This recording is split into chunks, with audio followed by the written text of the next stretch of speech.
Hukum undian jalan sehat berhadiah. Sebelumnya, kita akan melihat batasan judi yang disampaikan para ulama.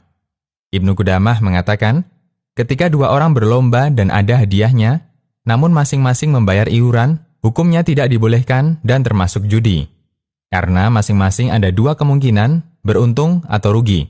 Baik iuran yang dikeluarkan nilainya sama, misalnya masing-masing membayar 10.000, atau iurannya berbeda. Misalnya, yang satu membayar 10.000, sementara satunya membayar 5.000. Al-Mughni.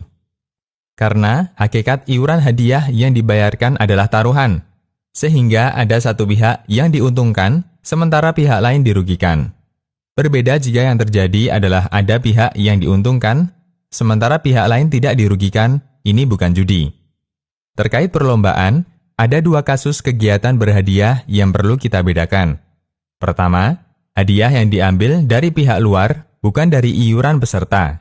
Peserta yang mendapat hadiah beruntung, sementara peserta yang tidak mendapat hadiah tidak dirugikan karena mereka tidak mengeluarkan apapun.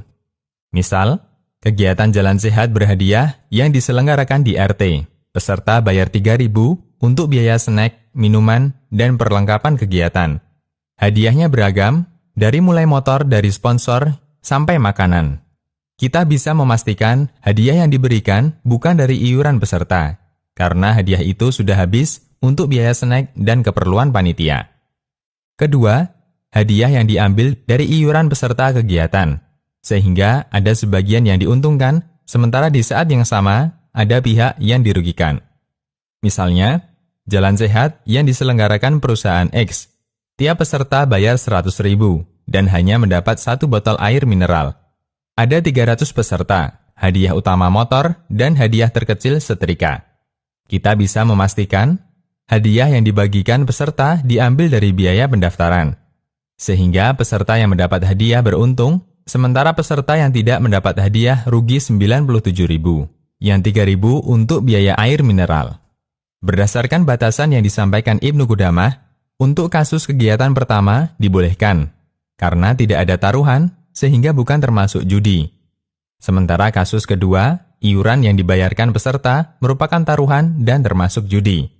Acuannya adalah, jika hadiah itu diambilkan dari iuran peserta, berarti iuran itu menjadi taruhan.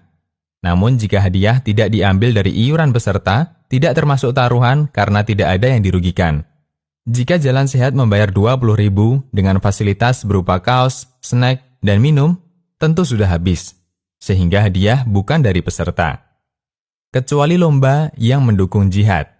Rasulullah SAW mengizinkan adanya taruhan untuk lomba yang mendukung jihad, yaitu memanah, menunggang kuda, dan pacuan onta. Dari Abu Hurairah radhiyallahu anhu, Nabi SAW bersabda, yang artinya, tidak boleh ada taruhan kecuali untuk pacuan onta, memanah, dan pacuan kuda. Hadis riwayat Ahmad, Nasai, dan disahihkan Syuaib al-Arnaud. Dan kita bisa memastikan, jalan sehat bukan termasuk perlombaan yang mendukung jihad. Terkait lomba yang mendukung jihad, ulama berbeda pendapat apakah harus ada muhallil ataukah tidak. Jumhur ulama mengatakan harus ada muhallil, dan pendapat kedua mengatakan tidak harus ada muhallil. Dan ini merupakan pendapat Syekhul Islam. Yang dimaksud muhallil adalah pihak yang dilibatkan dalam lomba, namun sama sekali tidak ditarik iuran hadiah atau taruhan. Al-Musabaqah. Demikian, Allahu a'lam.